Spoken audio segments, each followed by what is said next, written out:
There we go. Good evening. Welcome to the Carolina Weather Group. We're happy to have you here on June the 29th, last Wednesday of June, right before the 4th of July holiday. So we hope that you are all doing well today. We hope you've stayed cool and avoided the thunderstorms. I'm telling you, we'll talk about the weather here in just a second, but North Carolina has just been hit with thunderstorms all day today. A lot of severe storms. We'll kind of hit on that as here in just a little bit as we go around the table and talk about the weather. But welcome to the Carolina Weather Group, the June 29th edition.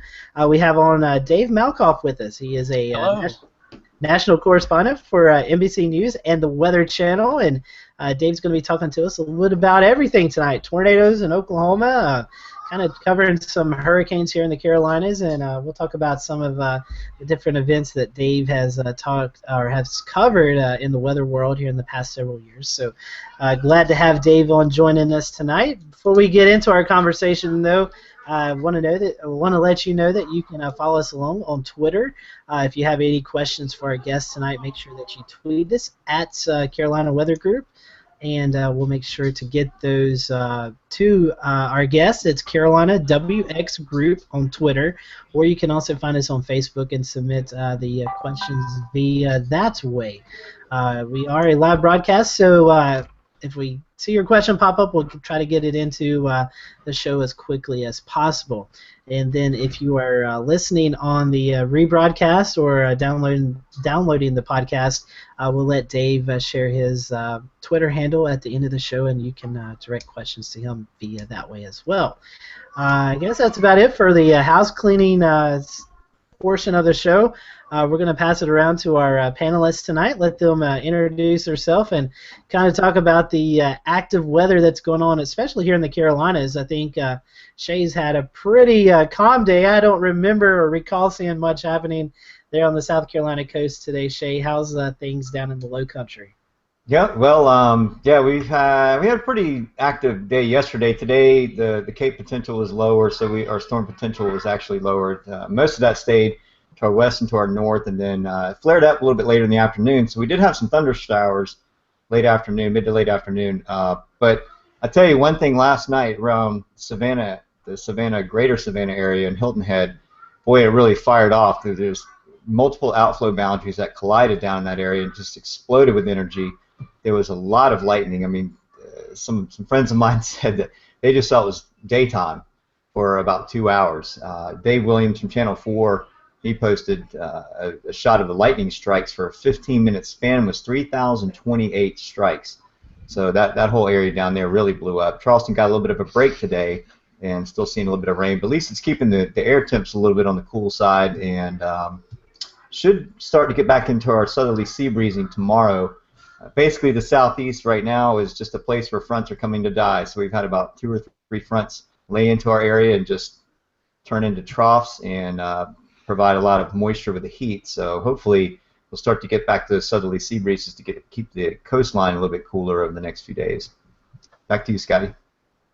So Shay, the 4th of July coming up, big holiday weekend for everyone along the coastline. How are those ocean temperatures looking? Are they warming up enough that people can enjoy the ocean while they're at the beach? Oh yeah, they're perfect. It's about 84 degrees, so it's ideal for swimming.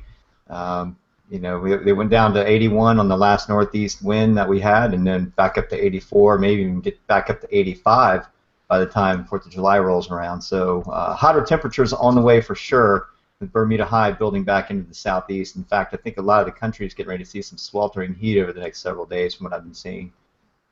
Yeah, it definitely looks that way. So let's go up north where it's still warm, hot, and humid, except Peter's not had any thunderstorms the past couple of days. So Peter, kind of been calm for you. That's kind of a change from the past I couple know, of weeks. for once. I'm shocked. I gave them all to you, but I know you've been eating some, so I sent them down. But anyway, yeah, it's been hot and humid up here the last few days, and it's going to continue to be that way the next couple of days and into the holiday weekend. We might have some thunderstorms on Friday maybe, but it's a low chance. And 4th of July doesn't look too bad either. Right now it looks sunny and 87, so can't complain about that. But also tonight is the about to drop the D word here, the anniversary. I had a derecho come through 4 years ago tonight. Did some damage, a lot of lightning and everything like that. So That was fun, but we haven't had one since then. I know there's been a lot of hype the last few weeks about derechos and whatever, but haven't had anything since then. So. What? I thought we had a big one last week. Come on. Oh, Now. I know. It's the worst one we've ever had. Well, we're glad. Thank you for sharing the severe weather, but you can have it now. We've had our fair share down here. So You keep it down there. Keep it down there. All right. Well, let's go down to Kit, who is in Gastonia tonight. I did get to see Kit last night. I was covering the weather for the Charlotte Motor Speedway, and they had a mascot race. And I didn't know that our own Kit, Colin, was with UNC Charlotte last night doing the mascot race at the Speedway. So I think Norm's changing him. So I think we may have him now. Norm or Kit or whoever? What's going on? Scotty, I feel like you're giving away a secret. It looked like Mario Karts from way up in your booth up there. I was like, wow, it looks like Mario Karts with these guys. It did. I was waiting for the little turtle shells to be shot out or the banana peeling. I was waiting for that to happen, but it didn't. But Kit did finish third last night. So Kit, tell us about the race and what the weather's been like. I don't know what just happened. I mean, my camera went out and everything went black. So that guy right there. But we got he waved. Yeah, it was fun yesterday at the racetrack. It was just a little quick gig that they asked us to do. So I was like, yeah, sure, I'll do that. Got to be in the infield for the first time. As far as weather, yesterday was beautiful for the race, and it was their whole summer shootout, so it was good for that. And it was funny, the guy who sort of over the races came and talked to us, and he was like, we're really hoping that maybe we don't get any sort of rain come through or anything disrupted. And I was like, there won't be. And it's like, there might. And I told him, no, there won't be. Trust me on this. So that was a fun little bit of banter. But today we actually had a little bit of a rain shower come through. It was just off an outflow. It looked like it was going to reach us, but then it died. And now it's in Monroe in a severe thunderstorm. So that's usually how it goes. It always gets worse after it comes over my house. Heard a bit of thunder, so that was fun. But other than that, pretty clear skies. That's good. Well, speaking of thunderstorms, I know that James has radar scope pulled up on his computer screen, so I'm going to let James introduce himself and kind of talk about what's going on in his area. Yeah, I think the most interesting weather bit I have for this week is maybe happening right now, and this is exactly what Kit was just talking about. You can see the severe thunderstorm warning for Monroe. The strong storm, lightning, just about 6 miles from me, and my wife was hoping to go to an outdoor concert tonight, and I don't think that will be happening. So, yeah, we got a kind of summertime, late in the evening thunderstorm rolling on through, and if anything, maybe it'll be a little bit cooler after it comes on through, because I think, like I've said in the past through Wednesdays, Kid is shaking his head no. Being back on the other end of it, he's telling me it's not any. Well, see, it might be cooler, but it's more humid, so it doesn't feel any better. Well, that's no good, because my apartment's pushing 80 degrees now. Yikes. So. Yeah, this is mosquito breeding season right now.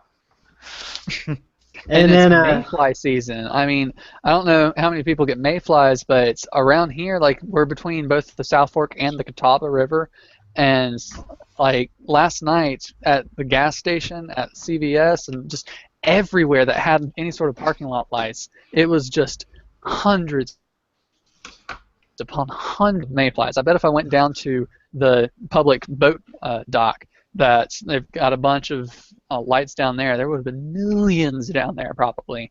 Maybe just thousands, but still. I mean, I was looking on the terminal Doppler radar, and the ground clutter around like the eastern portion of Gaston County was just incredible.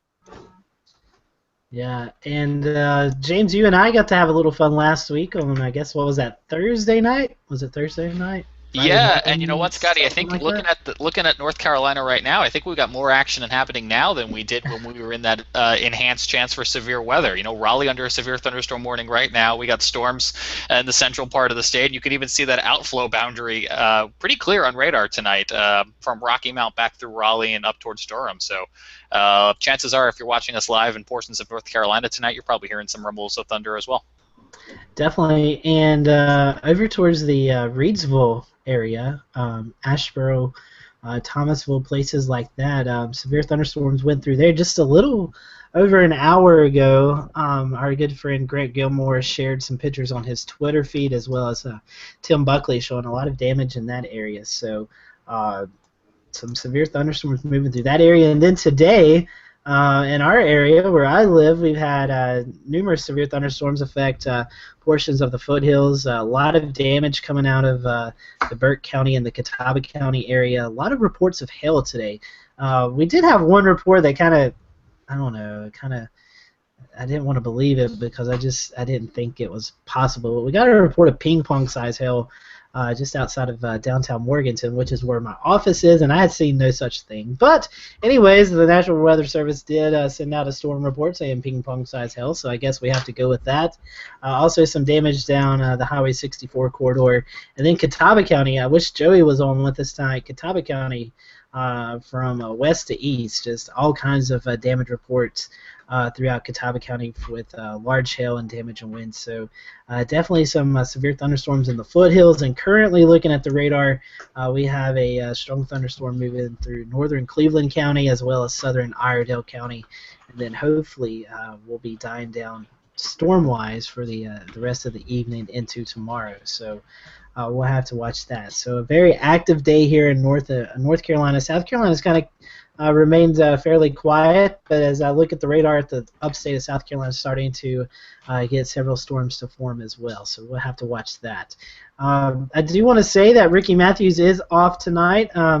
He and Chris Michaels, who has joined us several times, they are throwing out the first pitch at a minor league baseball game up in the Tri-Cities area. So Ricky doing some baseball action tonight, and I think David Reese said that he may be joining us a little bit late tonight. So David may pop in here in a little bit to join our show. So it's 8:15, so kind of really on time. So I want to bring in our guest tonight, Dave Malkoff, who is with the Weather Channel as well as correspondent for NBC News, stationed in Atlanta, Georgia. Dave, how are you doing this evening, and how's the weather been in Atlanta today? I'm doing great. Yesterday it was thunderstorms, but we didn't have much of that. Today we just had sunny skies. We're going to go out to the pool today, but didn't end up doing that. But it is great pool weather here in Atlanta. It's not too hot and no lightning. That's a plus. That's a plus. We don't like to see that lightning. As you know, living in the Atlanta area, we can get thunderstorms that develop almost any day of the summertime. So. Oh, absolutely. Any day without storms is a good day. So, Dave, thank you for coming on tonight. The reason I caught up with you is I seen an episode that you did with the Weather Channel, Tornado Target, and I definitely want to talk about that tonight. But before we do that, kind of introduce yourself to our listeners and our followers tonight so we all can get accustomed to who Dave Malkoff is. Yeah, I'm kind of a TV nerd. I started doing this in... I started actually working at a TV station in high school, and I used to go after school to the CBS affiliate in Youngstown, Ohio, and run studio camera when they actually had people who did that before they had robots who do that now, and I would do graphics for the 5, the 6, and the 11 o'clock newscast in Youngstown, Ohio, WKBN, and then throughout college I worked in TV at the ABC affiliate in Youngstown, the CBS affiliate in Columbus, Ohio, when I was going to school at OSU, and then after college went to WICD, an NBC affiliate at the time in Champaign, Illinois, then to Las Vegas, where I worked at the ABC station, then to San Francisco at Cron, then to Miami at WFOR, the CBS O&O, and then I moved to Los Angeles to another CBS O&O, which means owned and operated station, and then came to the Weather Channel. Oh, actually went to KTLA first. Boy, yeah, went to KTLA, went to Iraq with KTLA, and did all sorts of reporting there, and won some Emmys along the way, and ended up at the Weather Channel, where I am a contributor to the Today Show and MSNBC and CNBC and NBC properties, because they actually are part owners of the Weather Channel, if people don't know that. So we're primarily for the Weather Channel, and then I'm able to do stuff on the side for the other networks as needed. I just pitch stuff to them, and they say, hey, we'd like that on our air as well. Must be nice to be freelance, Dave. Is it true you got started in a basement in 1997, 1998ish with a low frequency radio station or low power radio station? that was 1986, I think. Oh, 86. Okay, well, I've got the wrong material then. Yeah. It was a basement radio station, and I can actually send you a picture of that through Twitter if you wanted to see. And it was a radio station that I built out of a transmitter that I found in my dad's dental office. There was actually an intercom that would go around the dental office through the ground of the system, and it would transmit on AM through the ground. But I figured out somehow in my elementary school days that if I pulled the ground out of the cable that was going to the plug, probably not a good thing to do, but if I pulled the ground out that didn't have any power in it, and I extended it up to an Antron 99 antenna on my roof, I could actually transmit to the entire neighborhood on AM radio. So I ended up doing that, and we would do live shots, and we would through walkie-talkies. I would have the walkie-talkie on one end and then transmit through the radio station, and I would play all the vinyl albums that my stepmom would have down in the basement, and a lot of tapes like Beastie Boys and the Ghostbusters soundtrack, and I don't know, Hall & Oates, things that would be down in the basement. I was able to play through the radio station whenever I had a chance to. It was. I was gonna say it was nothing like this, nothing as sophisticated as this, but kids today have so much more than we ever had. I had to build that all myself, and you probably hear some kids screaming in the background. And all of his neighbors are still trying to figure out why none of their microwaves and remote control garage doors opened in the late 80s. They blew them all out. Yeah. All sorts of frequency bleed over everybody. Wow, that's amazing. That you started out that way, and I mean you accumulated quite a few nominations, and you got at least 6 Emmy awards that I can count. Yeah. The 6 or more, or are we still going for them? Yeah, I have 6 trophies. Yeah, and I'm not sure how many nominations, but that it's really cool to be even nominated for those kind of things, and especially won one for my work in Iraq as a correspondent during the war, and then another one that I'm really proud of is I won kind of like best feature reporter in Los Angeles one year, so that was really neat, because out of everybody in Los Angeles, they're like, you're the best feature reporter this year out of the tape that you sent for the for that Emmy nomination. So those are kind of cool. Nobody in the industry really cares about it, but your mom loves it, right? That's what Emmys are. Dave, going through your accolades and your career moves, I can't help but just think about how many different moves that was for you. And we sometimes get folks who watch the show who are students and are looking to get into the field. And I mean, I think that's a perfect example of when you're trying to get into an industry like this, the steps you might have to take to kind of bounce around and grow your career. What type of strain was that on you getting started? Well, I mean, you start off pretty young, and you don't have a family, and you don't have a wife or anything, so you're kind of able to bounce around like that. And if you are willing to make no money when you first start out, and pretty much throughout you're moving around, if you're willing to eat a lot of frozen pizzas, then you can start in whatever market you want. If you want to start in Champaign, Illinois on the air, that's the way I started. And markets go all the way down. We're talking when we talk television markets, we're talking about cities that have television stations, at least one that is a local station for that city, and there are 255 different local television markets around the nation. It goes from New York, Los Angeles, Chicago, and then all the way down to Glendive, Montana, that actually has a TV station there. And shout out to anybody who's watching in Glendive. But yeah, they actually have a TV station there. So if you want to do this bad enough, absolutely you can do it. But I think it might be actually changing now. You may not have to start in the smallest market in the world. You may be able to, and there's a lot of people who have just worked their way up as somebody working at the desk at a network, or somebody working as an associate producer at a network, and then working their way on the air. I'm not exactly sure how that works, but it seems like that is one of the ways to go that didn't exist, because the industry has changed a lot since I started in it in the mid-90s. You do a lot of reporting on science and technology, and it seems like if you were to be born at any point in history, this is probably the point for you to be born. I mean, this is such a tech age we're in. I'm looking around your office behind you. You've got so much stuff there. Oh, yeah. Walkie-talkies. Yeah. So, some of this stuff. That's funny. Yeah, some of this stuff is just kind of an archive, and I could show you some of these things. Hold on one second. I got to pull my earphones out. But this thing over here. This is how geeky I actually am. This is from the 80s, and it is actually a video switcher. This thing is from Radio Shack, and you were able to actually plug video and audio through RCA cables into it, and you could do video effects from one VHS VCR to another one. And this is how I got started doing video production. Was this piece of equipment? It's fantastic. It was called an Archer Special Effects Switcher, model number 15-1274, that you could get from, and I don't think it has a date on it. You could probably look it up on eBay.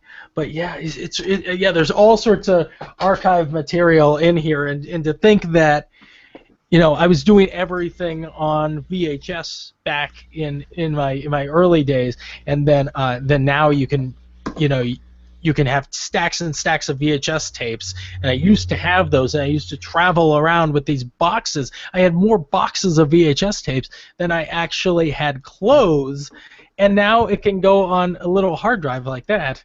All of your VHS tapes like that. It's amazing, and sometimes I pull that kind of stuff. What do you got there? I was going to say I was going to help you drive your point home. Here's an HDMI splitter. Oh my goodness. Does the same thing. You could punch between multiple sources and look. It's incredible. And that thing costs you $25 on each. For the record, that piece of equipment is probably a decade older than I am. No, this thing. Oh my goodness. Yeah. Hey, there goes Kit driving the point home there. That's what I'm here for. James, I think you found a new best friend here. This is pretty cool. I know. Dave's going to come on every week, and we're just going to talk tech. Is that okay with everybody? Yeah, we could. I've actually got a I use an HDMI splitter, but for an evil reason, actually. There is I've got a under here I've got my cable box. I've got an extra cable box, and then a Hauppauge video encoder, which is a what is it called? HD PVR, the Hauppauge HD PVR. But the thing is, sometimes when you get video through, and this is very geeky, sometimes when you get video through the HDMI cable, it comes with a bit of DRM, which is copyright protection. So when I want to record things off of TV, now this is always stuff that I've put out. Like if I want to record my Oklahoma show, sometimes it won't allow me to do that, even though it's my show that I've done. So I found out that if you get one of these cheap HDMI splitters, sometimes they will, by some sort of magic, strip the DRM out of the HDMI thing, so you can actually record off a TV. But I don't, not like I'm recording movies or anything, because that would take too long. But if I want to record off my DVR, which I do all the time, I did this morning actually. I actually use that HDMI splitter for that. And now NBC is probably going to come to your house and confiscate all of your recordings. I'm going to pop it up on the screen again. Here's a picture that Dave tweeted out just a few minutes ago of the reverse angle. This is what he's looking at his command post. Oh my goodness! Look at all that junk on there. Actually, that power source that you see, that surge protector, it has been constantly running since 1994. So that has been on. That's why some of those power lights are flickering there. It has been constantly running since I got my first IBM compatible computer, as they called them back in the day, and that was 1994. So that's just a bit of geeky history there as well. They don't make stuff the way they used to. No, but I hear I may have to change that up, because I hear that surge protectors actually have a shelf life on them, because after a while they don't actually work. So this thing is probably just as good as any extension cord that would have multiple outlets on it. So it doesn't actually do any surge protection. So maybe I might want to rethink that. Well, talking of technology, let's kind of talk about the reporting side of that. I mean, as you've reported news and weather throughout the past several years, how's technology changed as you're out in the field reporting and getting your story out to the mass audiences? You know, when I first started out, if you were going to do a live shot out in the field, you would need a big satellite truck. And sometimes you still do. If I was going to go out to a major hurricane in North Carolina and it's coming on the beach in the Outer Banks, that's what we would need. We need a big satellite truck with its own big pipeline going up into the sky with you're creating your own bandwidth, and these are big powerful dishes on top of these satellite trucks, and you park it on the other side of the hotel so you don't have as much wind on there, and you can point that right up at a geosynchronous satellite, and that's how you used to do it. There used to be no other way of doing that kind of live shot, but now we've got technology called a live view or DeGero, and these things are basically backpack satellite trucks. What they do is they take several different cell phones and squish them all into one big pipe of bandwidth. So they're taking cell phone modems, 6 of them or so, and then they'll split up the bandwidth between all of those. So you have your hotspots, but it's using all the hotspots from AT&T, from Verizon, from T-Mobile. All these different towers are all pushing out this one signal, and it works pretty well. So you see a lot of people using those out in the field. So that makes it a lot easier to do live shots out in the field now. I guess I should mute myself. Yeah. I was gonna say I may be getting ready to steal James's thunder. But talk to us about the Facebook Live now and Periscope, things like that. How is that to really change the broadcasting of news now? I mean, you know, normally we'd have to wait for a special report for NBC or your segment to come on to the Weather Channel. But now you can do Periscope or Facebook Live or whatever the case may be, and your audience can see it then and there as it's going on.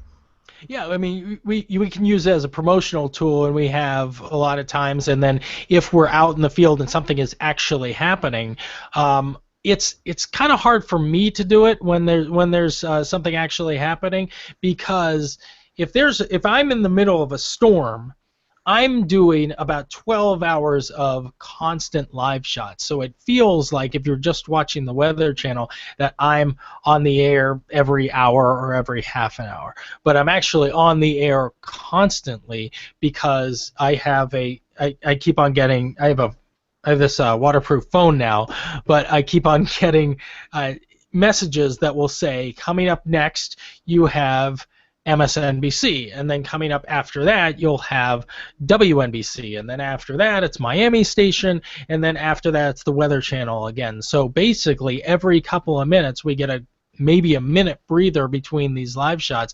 So for us in the field, we don't use Facebook Live as much as we do, because as much as you would think we do for live events, because we just don't have the time with the traditional live shots that we're doing. But there are big events like when there was that protest on the floor of Congress last week, and the Speaker of the House has the discretion to turn off the C-SPAN cameras, and he actually did that. And you saw a lot of the congressmen and women doing that, having Facebook Live and having Periscope down there, and that's how they actually broadcast out of the floor. Was they had these phones on them that were able to do these live shots, but for us, it's very difficult to keep updated on big news events, big weather events when we're out there, because we're just constantly inundated with people who want live shots from us. Dave, is that just you in general, or most all the Weather Channel journalists out in the field, or the reporters out in the field, are they going through the same process as you with different networks, or are there some that are just dedicated to the Weather Channel that get breaks in between, or do you get a break? No, I when it's big weather coverage, no, you don't really get a break. It's just we have our nose to the grind, and we have to just keep on doing that weather coverage.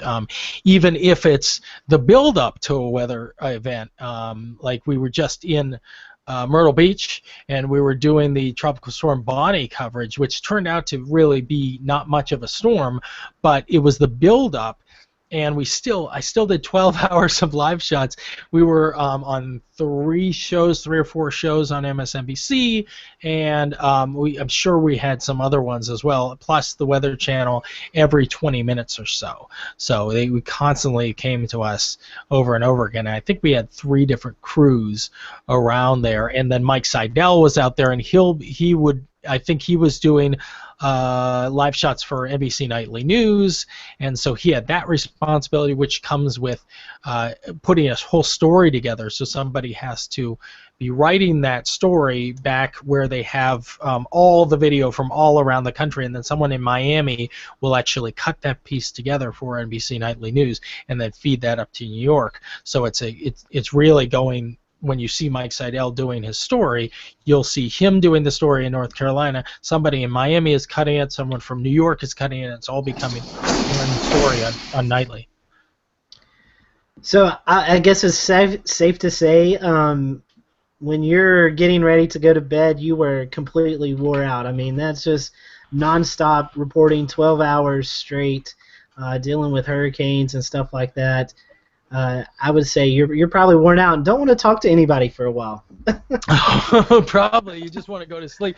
Yeah, my longest live show, or my longest period of live shots, was while I was working in Miami, actually, for WFOR, the CBS O&O down there, and it was 42 and a half hours for one shift.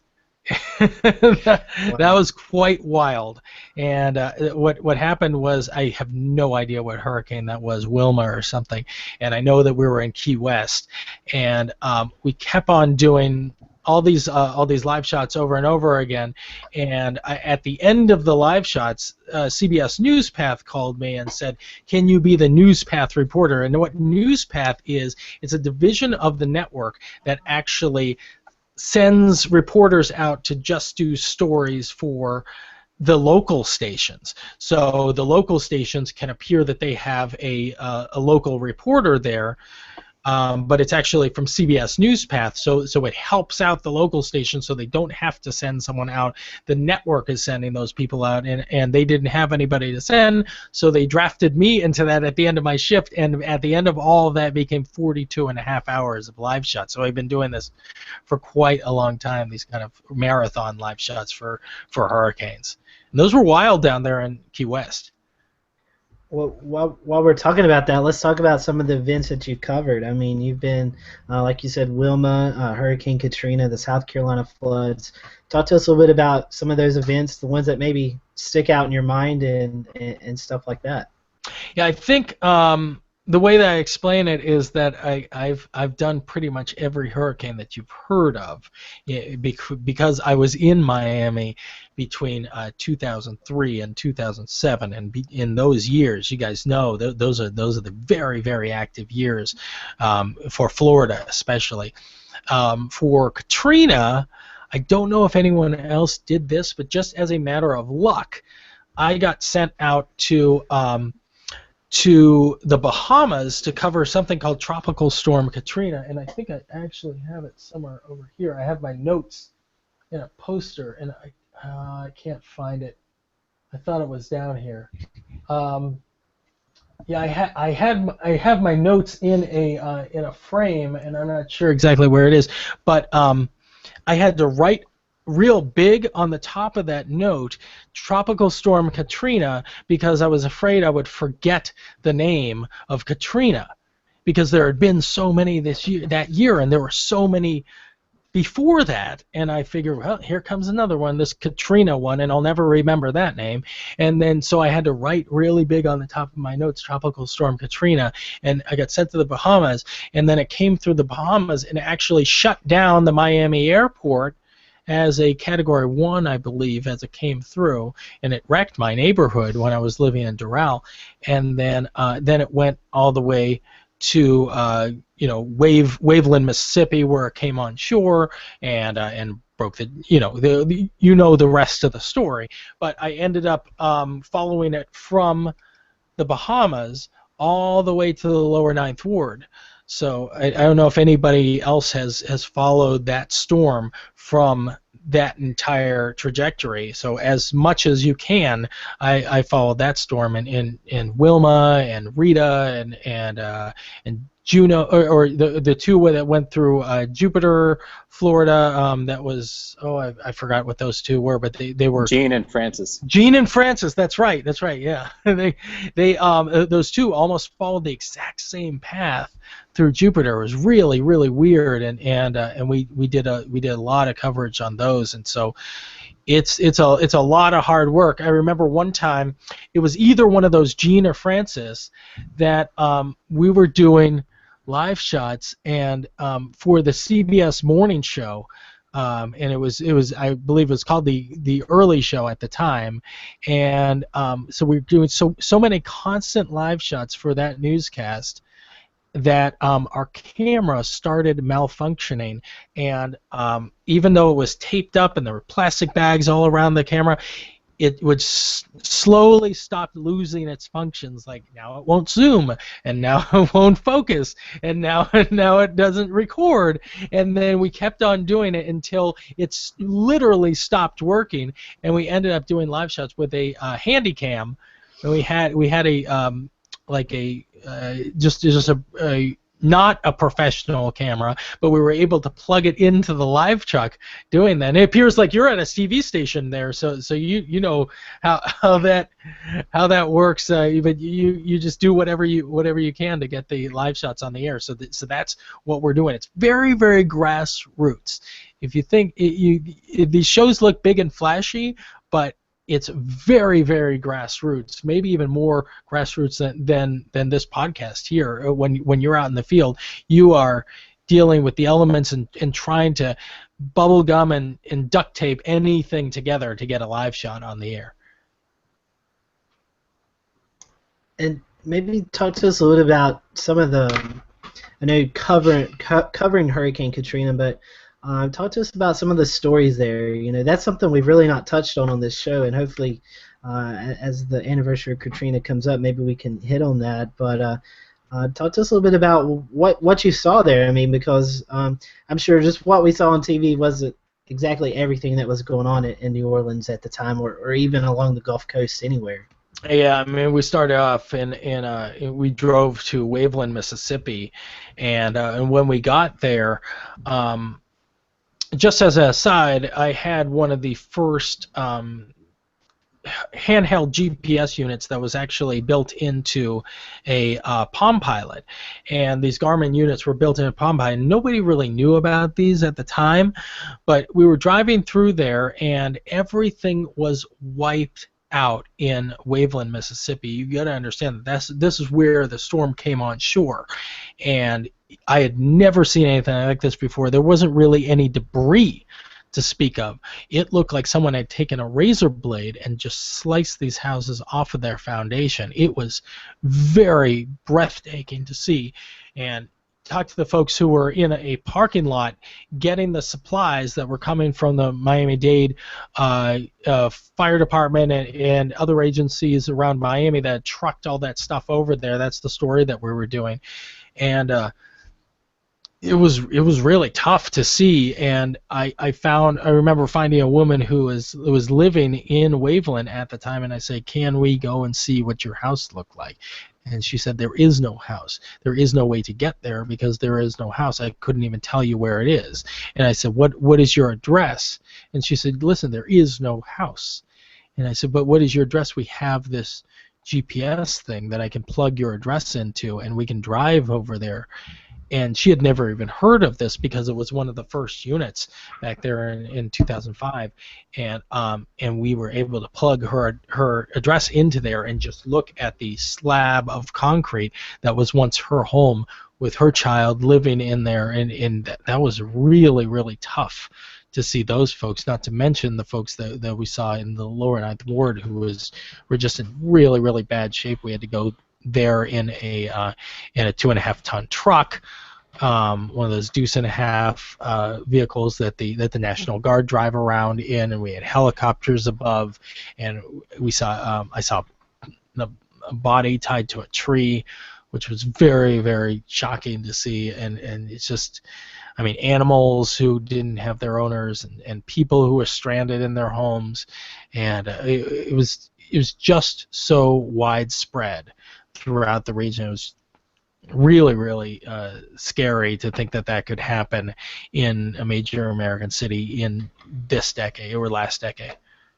How long was you in New Orleans or the Gulf there to cover the event?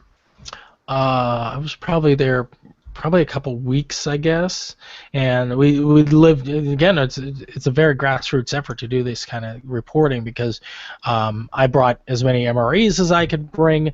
We stopped by the grocery store and got as much food as we could, but that was what we had to survive on, and we ended up sleeping in the car because there were no hotel rooms available, and we slept on the car we slept in the car in Jackson Square, and I actually had a I went back a few years later when I got to the Weather Channel and found that parking space where we parked, and I remember one night waking up in Jackson Square, and that's right near the river, and smelling this horrible smell of death, and I had to go down to the river and figure out what this was, and I thought I was going to see a human body, but it was a dead shark that had come up the river from the ocean, from the mouth of the Mississippi.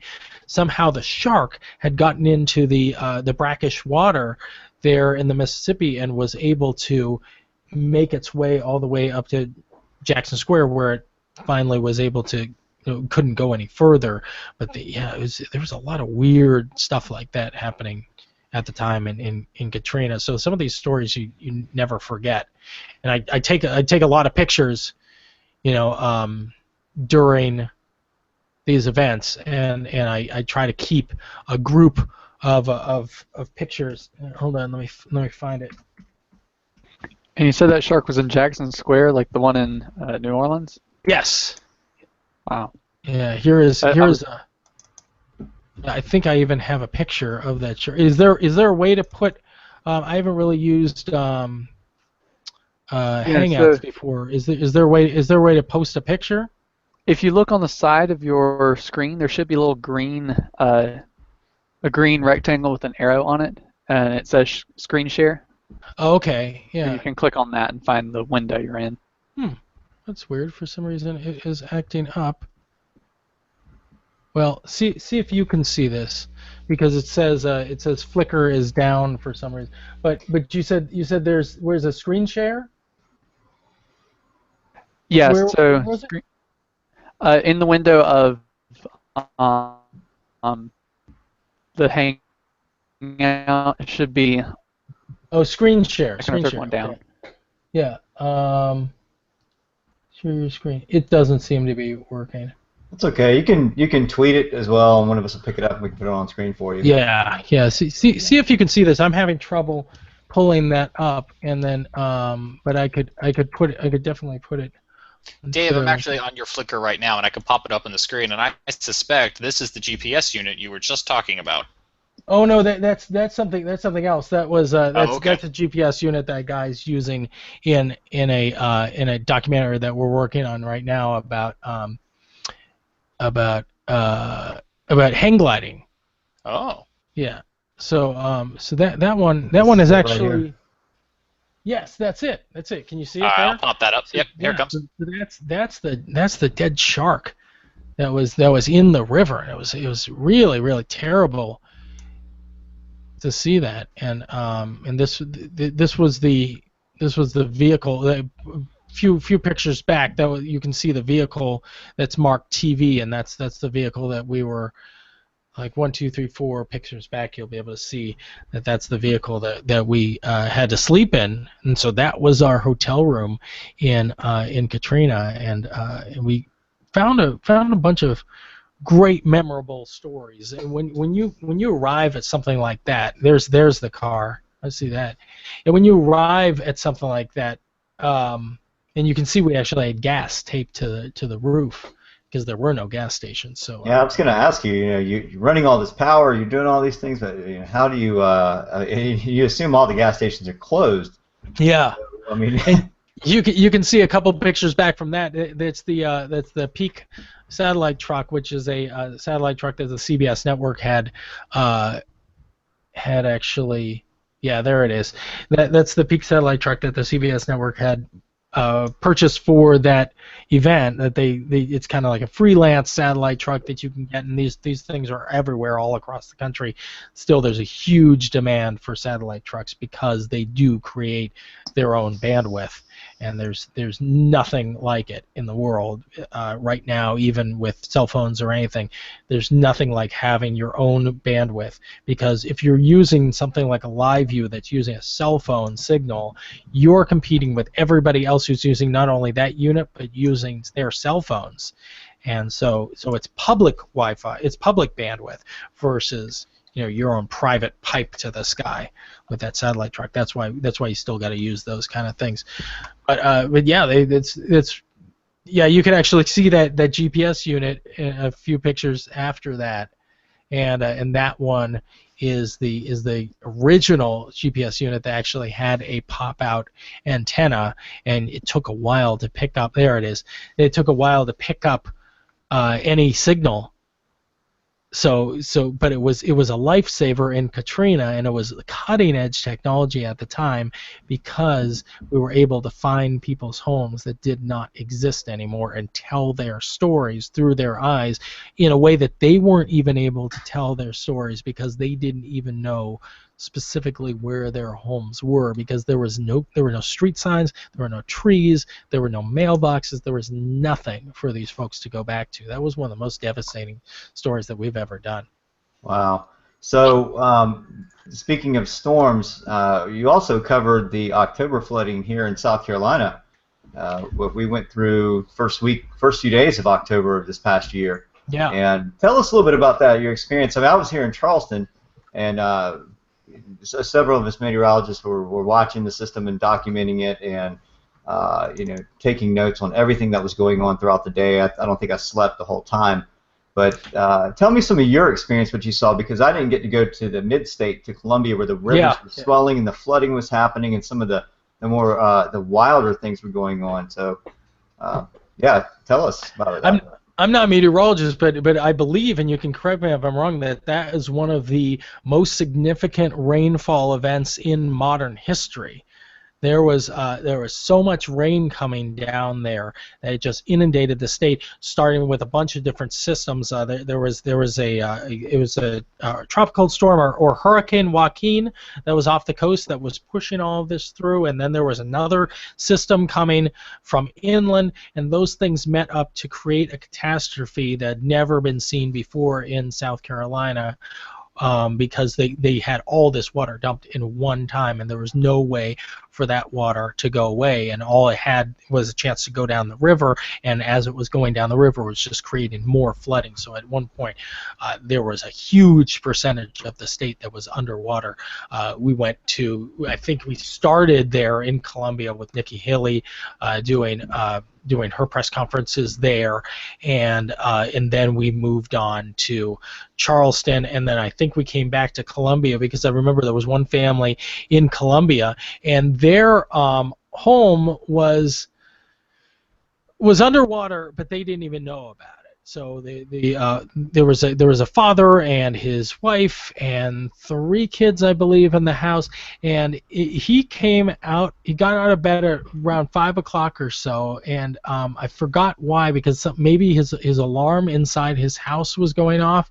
So he got out of bed, and as he got out of bed, he put his feet into about 3 feet of standing water in his bedroom, had no idea that there was a flooding happening at the time, and he got out, and they tried to get everybody up and out of the house, but the doors would not open because of the pressure of the water outside the house. So the only way to get out is they have to lift the window in the daughter's bedroom, and everybody had to jump out of there into 3 or 5 feet of standing water and swim to the street, where it was the house kind of went down in a dip, and they had to swim to the street. The people on the other side of the street were not flooded at all, but these families were completely flooded out, and once the water recedes, they have to go through everything, and they have to take into account everything that was in their house, everything that was destroyed. That some of the homes have to go down to studs at that point because of the intrusion of water causing mold, and so it's your house is destroyed when it gets flooded, and a lot of times you have problems with flooding insurance, and maybe it might cover this or not cover that, but it's very difficult. But they do have a lot of insurance help there on the ground as soon as these events happen, but it is a lot of paperwork to go through for a lot of these folks, and they have to show up at a place where they can get FEMA help, and it's really, really tough to come back from something like that. Flooding, hurricanes, a lot of water damage and wind damage to homes. It's very, very scary for a lot of people. Yeah, Dave, I'm playing the loop from it right now. Oh yeah, you can feel those vapor system, right? Is really, really intense. Let me pull one more up for that, and it's just impressive. Even this mosaic loop. Just look at that. Look at the entire state, and you've got 2 systems eating each other, and those 2 systems are really, really pounding South Carolina specifically. It looks like, look at that. It looks like it's just over South Carolina at one point. Yeah, and that's the upper low wrapping around on that the last couple of frames there. But yeah, it was super, super intense. I mean, it just goes on and on. You know, you can see even on this is the more high resolution one, but the outbreak of rain from an upper low, Joaquin, a cold front boundary, and then we also had high pressure to the north that was wedging. You can see that little wedge up top up there that was pulling down a strong northeast wind. So we actually had onshore, we had flooding not only from the coast but from the rain and the river swelling. And you know, this is only halfway over at this point. Yes, yeah. And then here comes the fire hose, and it just non-stop, and it. I remember sitting incredible. through that, and it was crazy. There were parts of the Columbia River. Is it the Columbia River that were breaching? Some of the levees on the Columbia River were breaching, and that was right next to one of the treatment plants for the water. So that was the intake for the for the water for that area of Columbia, and if it was to breach in a certain way, it would cut off all the water for all of that area of Columbia. And the Army Corps of Engineers was putting a grand effort into making sure that wasn't going to happen. At one point, launching Chinook helicopters and dropping these giant bags of rocks and sand into these breaches so they could shore that up for the time being and relieve some of the pressure so that actually wouldn't breach into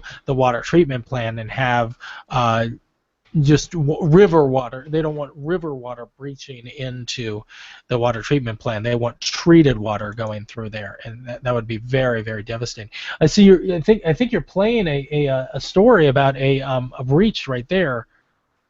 Is that the event you were talking about, or something similar? This is actually a dam that was about 20 minutes away from that first dam that I was talking about. So we were having several breaches, and that one we were doing a live shot at maybe at 5 a.m. or so, and we heard about that other one happening, and we said, hey, we got to go. So that's one of the things that you can do with these live views is you can jump out of one area and jump into another as fast as you can grab the camera into the truck and scramble over there, and we were able to establish a live shot from the other area and show that live that dam was actually not going to breach, but the one that we were standing at had already breached. But there was a lot of concern because the local officials in that area had said there is an imminent danger of this dam breaching and overflowing, and it was right in the middle of a big neighborhood, a neighborhood with a lot of people living in there. Right. Yeah. They. I don't know if I'm still on screen share or not. It seems like I see that. I couldn't stop it. So may need Kit or someone to get me off screen share in here in a second. But you can see the dams here in Columbia, and these were forced breaches. So they had to open. Some of them hadn't been opened in almost 40 years. Yeah. So if they hadn't done that, it would have overflowed the banks, and they wouldn't have been able to control the water at that point. But there were a lot of homes down here near Charleston on the Edisto River and other places that were flooded over, and people were, why did this happen? He said, hey, you live along the riverbank, this is apt to happen, and that's, you were told that some time ago, and so they had to do forced flooding. And if you live along those flood-prone areas, you're just kind of out of luck. And yeah, that relieves the pressure on those dams, and some people say, that they were having problems getting flood insurance in that area because that's what they were telling us, that they were having a problem getting flood insurance because they say that the insurance company, and this is just what I'm hearing from the people on the ground, that they were saying that the insurance company says that you're not in a floodplain, but nevertheless their home is flooded, and they couldn't get the flood insurance because they weren't in a floodplain, and that was an additional scary thing for folks in the homes. Now they've gotten out of their home, they're safe, their family is dry, and they have something to eat and somewhere to sleep. But on top of that, they're dealing with this bureaucracy that's really tough for them as well. Well, Dave, let's talk a little bit about something that you just completed working on, and that was the tornado target special from out in Oklahoma.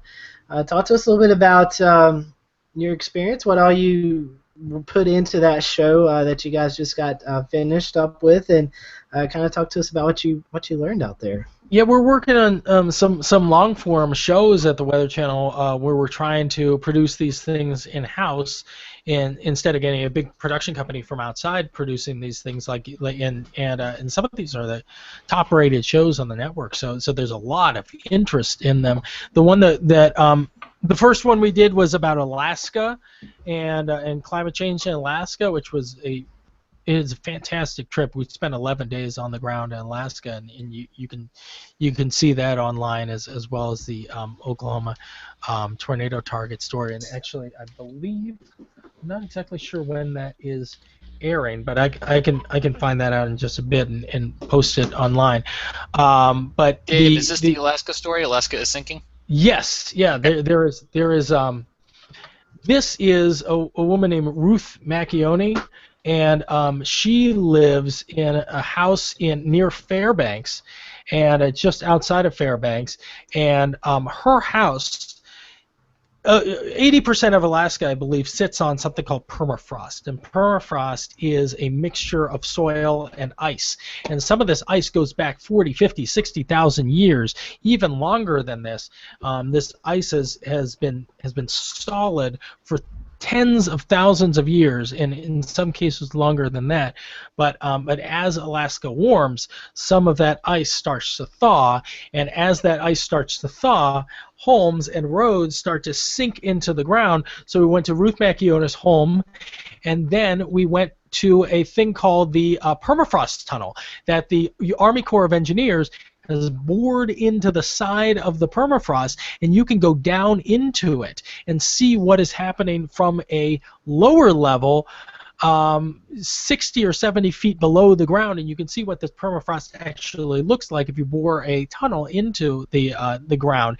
And you can see that this is the world's freezer, and what it does is it stores old carbon inside the ground. And when you think about carbon, we're talking about woolly mammoth are made of carbon, and we're talking about old forests, they are made of carbon, but there are all these dead animals and plants that are stuck in the freezer, and some of these woolly mammoth have soft tissue on them inside the ground. They are so frozen that they are inside this, it's almost like Jurassic Park, stuck inside this permafrost, and there are pieces of we saw a guy with a whole warehouse full of woolly mammoth tusks, and they were doing some study with the soft tissue inside. It was just blowing my mind to look in a warehouse full of tusks that they found in the permafrost. And we also went down into the tunnel, and I saw a stick that looked like a stick that you would see in your backyard, and this stick was 40,000 years old. It wasn't a petrified stick. It was a stick made of wood, but it was in this freezer, so it was 40,000 years old. So as this starts to thaw out, you unplug the freezer, and what happens when your freezer unplugs? Well, your meat starts to go bad, and when meat starts to go bad, the bugs will get into it, and they release methane from the meat and from the bones and from the wood that's in this. This methane is natural carbon that has been stuck in the ground for tens of thousands of years, and as it is released into the air, it creates a localized warming.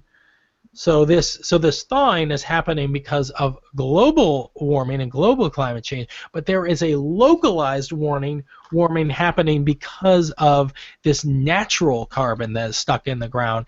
And carbon dioxide is not as good a greenhouse gas as methane. Methane is actually a better greenhouse gas than carbon dioxide. It holds more energy in the atmosphere, so it's actually more dangerous than carbon dioxide. And all this methane is coming out of the ground, and you can see all that on the Alaska State of Emergency special on the Weather Channel. Oh, that's Well, fascinating. maybe we can interest Steven Spielberg in a new movie called The Pleistocene Park. Yeah. Plasticine Park. Yeah, that's right. That's a good one. Yeah, I don't know what kind of experiments they were doing with the soft tissue, but it's, I don't know if they're trying to reanimate anything. But there was and we showed this on the Today Show. I showed there were boreholes in the side of the ice where they had found frozen bacteria that they were able to reanimate that was stuck in the permafrost there. And I asked the guy, I said at the end of the story, I was saying, Wow. Is there permafrost on Mars? And he goes, yes, there is.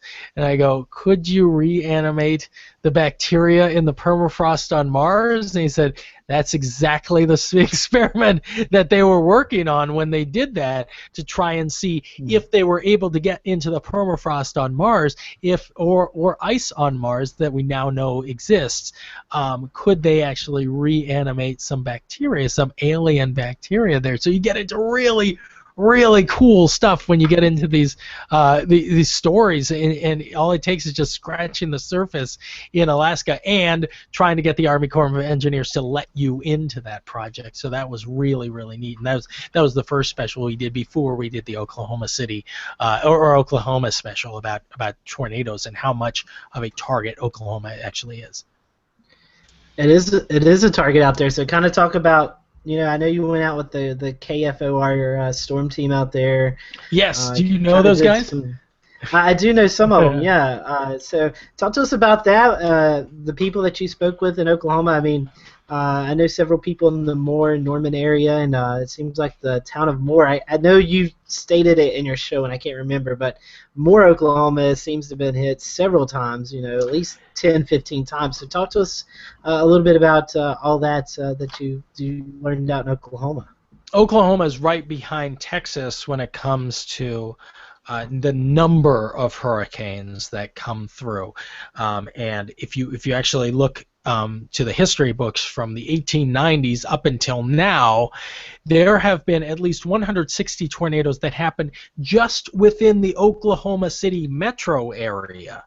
We're not talking about the entire state. We're talking about just the metro area of Oklahoma City. So that's basically more than one per year that they would get throughout the Oklahoma City metro area, 160 tornadoes. And two of those were some of the most violent tornadoes ever recorded in history, and those were the Moore tornadoes that happened in May 3rd, 1999, and then May 20th, 2013. And those were deadly, violent tornadoes that were huge and very different tornadoes, but they happened in the same area, and we actually stood on a spot inside a guy's sod farm where those two tornadoes converged. They actually crossed right there in that sod farm. So it's very unlucky. It's probably the most unlucky spot in the entire state of Oklahoma if you stand on that spot. But it is far outside of Moore. I believe I'm not sure how many. It might be a mile or two from the center of Moore. But those tornadoes came right through the city, and when I was there in 2013, I wasn't there for '99, but I was there for the 2013 tornado, just a day after that happened, and it was just devastation as far as the eye can see. Because if you think of Moore, it's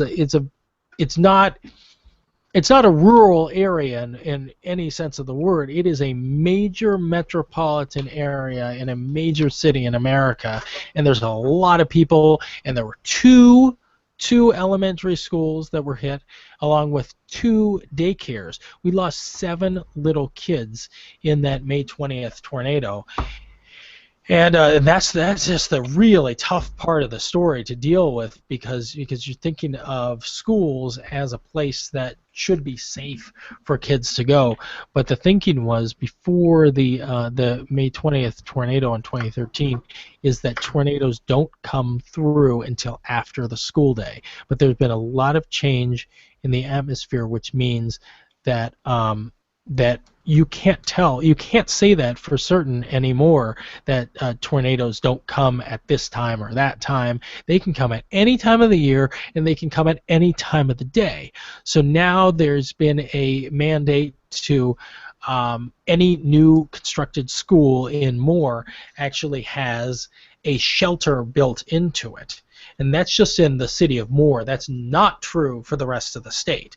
There are a lot of schools all over Oklahoma, the state, and Texas and Kansas that do not have shelters built into them. But when they build these shelters that cost about $1 million or so, I believe that's the price. I'd have to look it up. But these shelters, when they're built to FEMA rating, they're not like a shelter that you go down into the ground to go into. They are just school hallways, but they are built in such a way that they can withstand an EF4 tornado. Now, this May 20th tornado was an EF5, but they are FEMA rated for an EF4 tornado. So what would happen is you have all the kindergartners in there, and maybe the first graders in that hallway anyways. But if there is a severe thunderstorm warning or a tornado coming right for you, they would gather everybody throughout the school and push them into that hallway and into those classrooms where they would be safer than they would in any other spot that they would be in that school. So that's a positive thing that a lot of people have stepped up in, more in particular, and said, this is enough of this nonsense. We're going to build shelters in our schools, and we're going to have that, something that that a lot of schools did not have at the time, and that's one positive thing that's come out of all these tornadoes, and especially the Moore tornado, May 20th, 2013. So Dave, I read that you did a documentary on why so many tornadoes are occurring in Oklahoma. Can you elaborate on that a little bit? Yeah, well, I mean, I'm not a meteorologist, but you'd probably be able to tell me more about it. But you have this Gulf moisture coming up, and you have the Rocky Mountains right there where the cooler air comes through, and you have that convergence, and that's what creates this tornado alley. And there's a little bit of a dip of elevation, just a small jut of elevation right west of Moore, that and Oklahoma City, that Dr. Greg Forbes was saying that actually creates, a little bit of a that creates a little bit of a mini tornado alley right there. Hold on a second. It sort of funnels in that cold air that adds in that right location for that. Yeah. And Dave, you brought up Dr. Greg Forbes. We've had him on our show.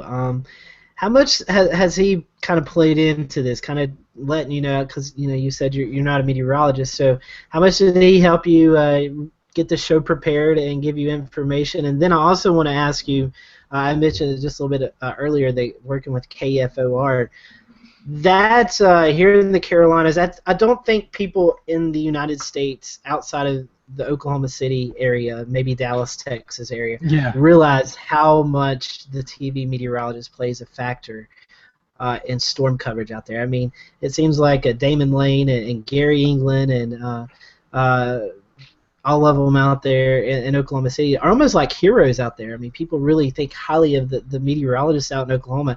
And I know you got to experience a little bit working with KFR. Kind of talk to us about how they approach the storm season, and then I know we're well past 9 o'clock, so we can continue talking as long as you want to, but I don't want to keep you too long. So. Yeah, I think we've got screaming kids up there still who are supposed to go to bed at 7:30. But I can tell you, we talked to Mike and we talked to I think you got Lacey. Lacey's. Yeah. We talked to a bunch of those folks who are meteorologists, and they are really superheroes. The folks who cover tornadoes, and there's a guy named John who's in the helicopter, and he flies around. It looks like he's right on top of the tornadoes when he's in his helicopter, but they're about a mile or two away from the tornado, and they stay very far ahead of it. So,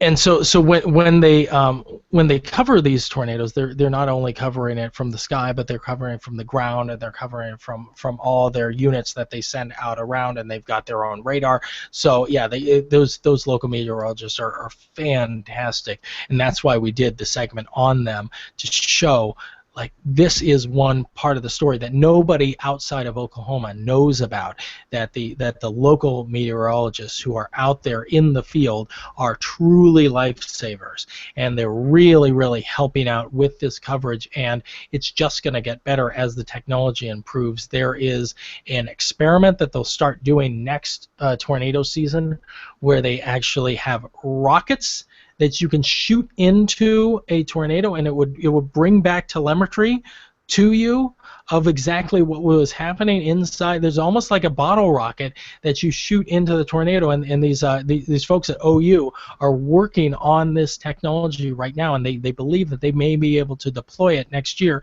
because you can't deploy a UAV or a drone into a tornado. There's just too much wind. But if you are in, and it's actually less regulation to fire a non-guided missile into a tornado than there is to fly a drone near a tornado. So you actually run into less FAA regulation, and that's what the folks at the Advanced Radar Institute at OU are counting on, that they can actually shoot these little tiny bottle rockets, but they have this telemetry that can be really life-saving, that can come back and they can instantly tell you what's actually happening inside that tornado, especially if it's rain-wrapped and you can't see it. They'll be able to actually tell you what's going on in there. And with that comment, you have now merged both my love for weather and rockets. Thanks for that. I was getting ready to say, I'm tweeting this out on the Carolina Weather Group right now. That is why you watch our show, because you get breaking news just like that. I'm trying to figure out when this show's going to air, and I know I have it right here.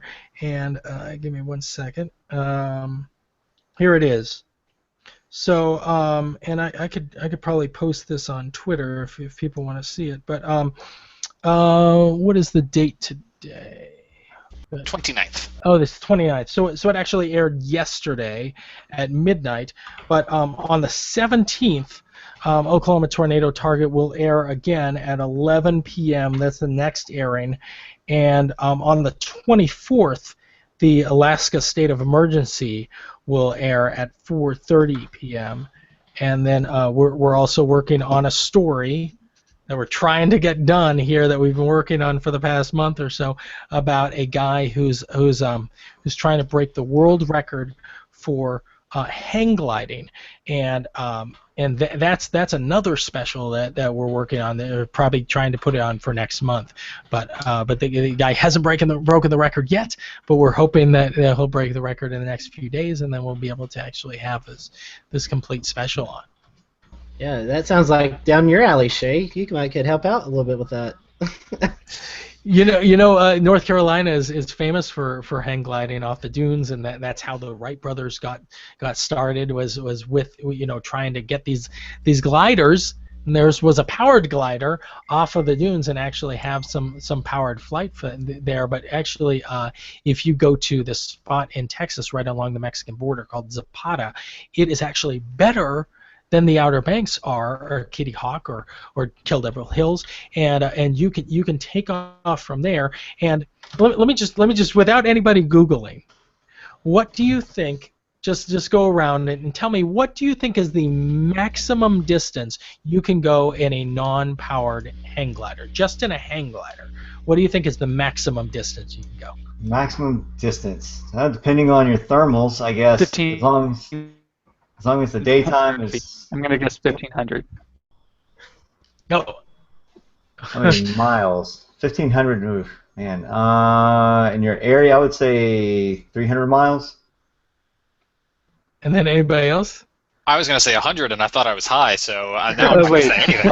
Are we saying Yeah. like 1,500 feet, like for gliding distance, or the furthest? Yeah. Furthest travel in just non-powered flight. You take off and you just keep on going. How far can you go? I was gonna say 25 miles, but I feel like that's really low. That's what everyone thought. I thought like maybe 2 miles. The answer is 475 miles. That is the current record.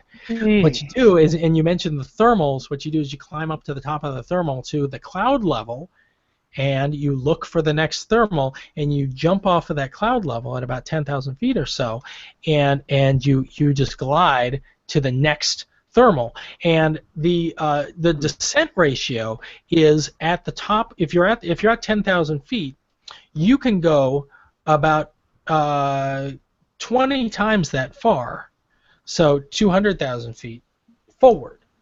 So if you do get up to 10,000 feet, or if you get up to 3,000 feet, you just multiply that by 20. So for every foot you descend, you go 20 feet forward, because these things are so well built with carbon fiber and the really lightweight material that they have for these high performance gliders.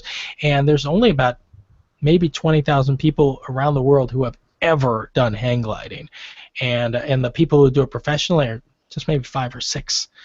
So it's a very tough sport.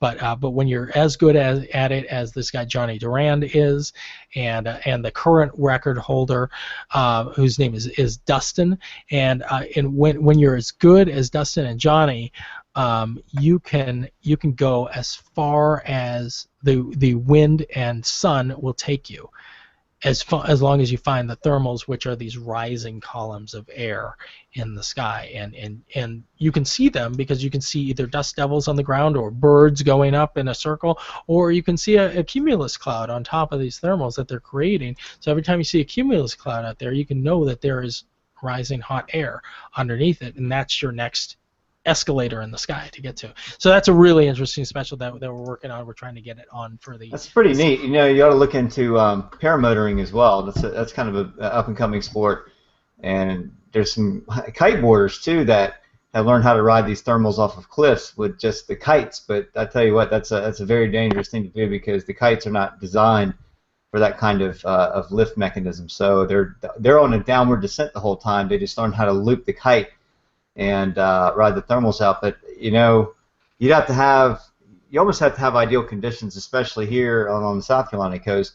There's a few of these paramotorists, and they have to go at certain times. They just know in the daytime it's going to be too dangerous. There's going to be too much downdrafting along the sea breeze front inland. There's going to be they can ride the dry line at the coast as long as that stays relatively safe for the thermal lifting in that area. But yeah, that's pretty fascinating. So paramotoring as well, if you check that out, you might find some pretty fascinating things. Those guys go for hundreds of miles too. They go through the not Himalayas, but parts of the Alps. Oh yeah, sure, yeah. This guy Johnny Duran has done that as well. He's an Australian guy, and he does it through he's from Brisbane, or from outside Brisbane, and he's done it through the Alps, and he's done it through in the Carolinas. There's a spot in San Bernardino, California, that's really popular for this, but the most prime location on Earth is this place called Zapata, Texas, which is right over the border from Mexico, and it's got all that. It's got enough Gulf moisture, and it's got enough hot air on the ground, and in the desert atmosphere kind of heats up, and it pushes these thermals up, and it creates the perfect conditions. They don't think you can go further anywhere else on the planet than starting off at the airport in Zapata, Texas. Makes total sense. Yep. That's pretty cool. All right, well, we're closing in on 9:30, so any of our panelists, we have any more questions before we kind of wrap up the show? I don't want to keep I've Dave got too one, long. and I'll let Dave keep the answer as short as he wants, depending on how much time he's got. But looking around your office and getting to know you over the course of the last hour, and looking at some of your reporting on YouTube, how excited are you with drones? Oh yeah, they just changed the regulations this week. They did, so, like 51 days and counting now.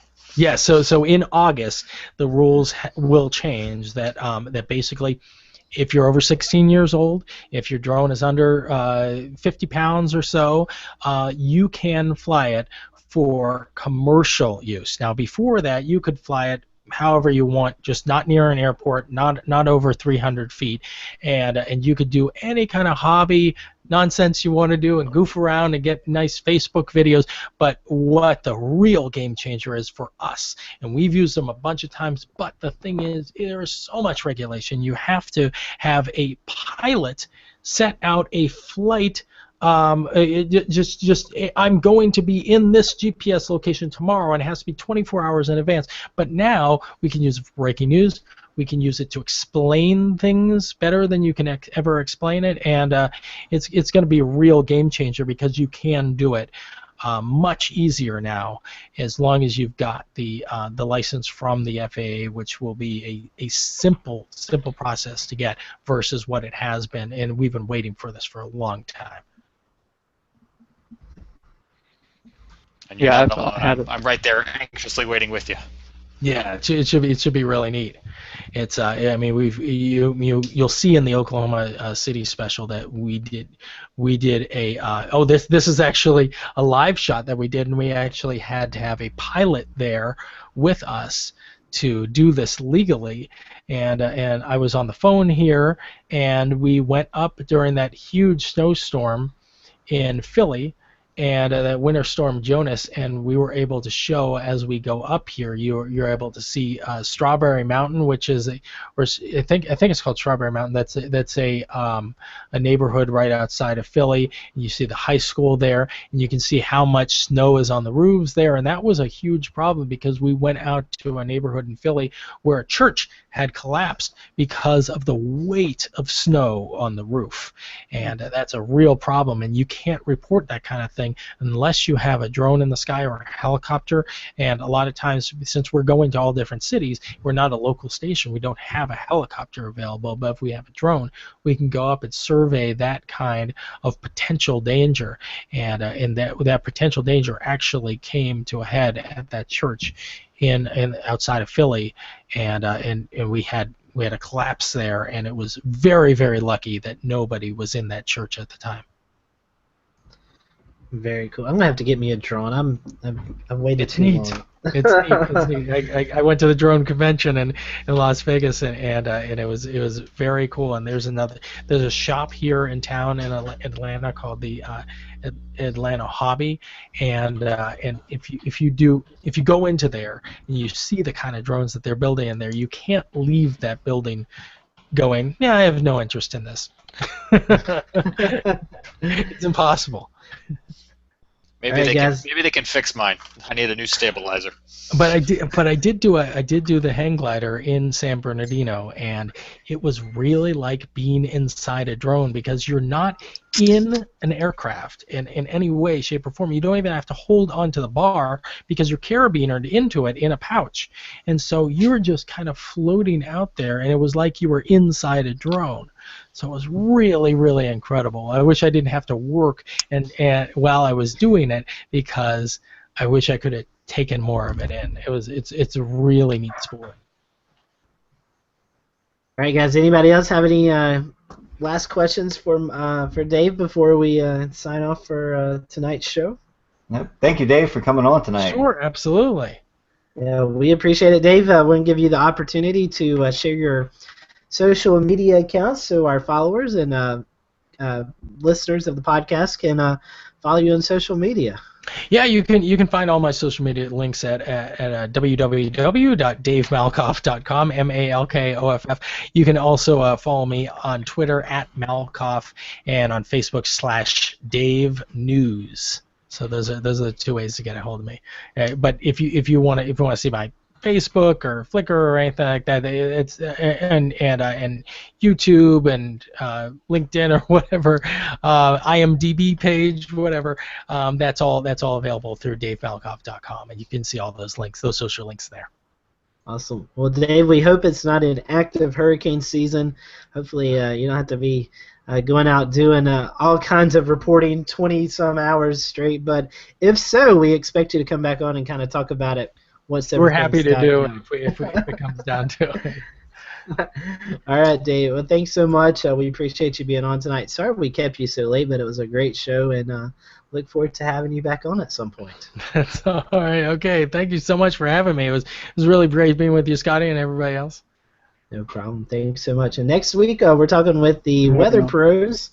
They are a consultant meteorologist. And the following week, a big show, July the 13th, we're going to be joined by the Weather Junkies, another podcast based out of Colorado and Connecticut. They're going to be joining us, and we're going to be talking about all kinds of stuff in the weather enterprise. And after that, we are open. So if you have any ideas of any shows you might want to see us do or any guests that you would like for us to have on the show, please feel free to send us a tweet or a Facebook message, and we'll get on that and see what we can do. So we all hope you have a great weekend. Stay cool out there, and we hope you have a great 4th of July and a safe one, and we'll see you next Wednesday night.